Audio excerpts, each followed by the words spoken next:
First thing I would really tell a lot of students is look at the status of their professor before they send emails. Know who they're really talking to, because that really is important for a professor to receive, to know that they've actually looked at who they are, what their credentials are. And then at that point in time when you communicate, it's not texting anymore, it's really actual communication. How they deliver to the student, to the teacher, is the same way the teacher's going to try to deliver back to them. So be respectful, watch your caps, your exclamation points. Your spelling is very important, because to a professor it tells you exactly what kind of student we're dealing with. Do they really care what they're presenting to the professor at the time of the email?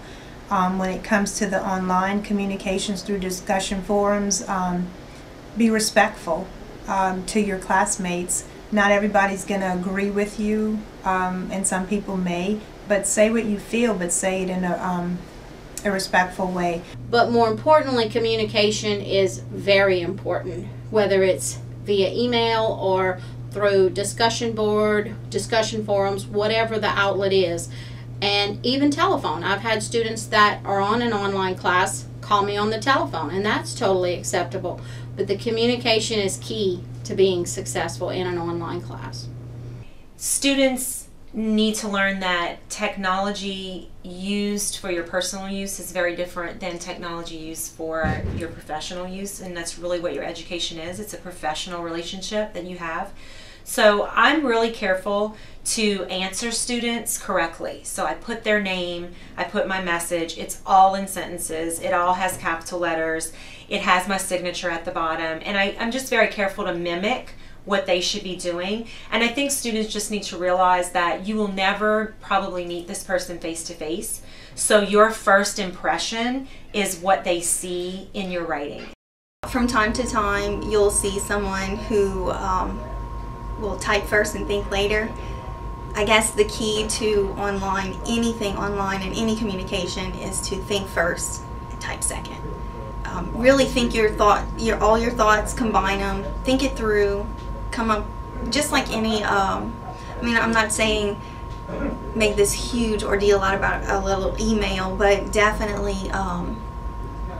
grab your thoughts together before you go and send something out. Speak to your professors as you would speak to a professional boss. Instructors want to help students, but unlike a classroom where we can see the body language of people not understanding, it's more difficult and more challenging in the online environment. So students really have to take that and contact their instructors. And if you don't have the ability to write your thoughts out very clearly, then it ends up becoming very frustrating for everyone, because the teacher doesn't understand what you want, and then you're not getting the answers you need. So the writing becomes very, very important for students. Communication can seem very stilted in an online environment if you're not aware that you have to create a relationship that doesn't exist because you've never seen this person before.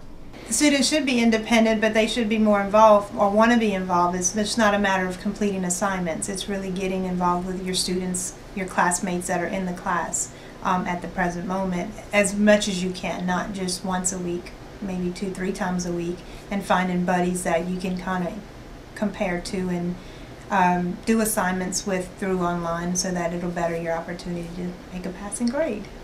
Communication is key. Definitely keep in contact with your professor. Let them know how you're doing. If you're struggling, or if you're contemplating on changing your major, things like, they can really help you, even if it's just one little specific class. They're so open and helpful here at Nicholls. Very helpful.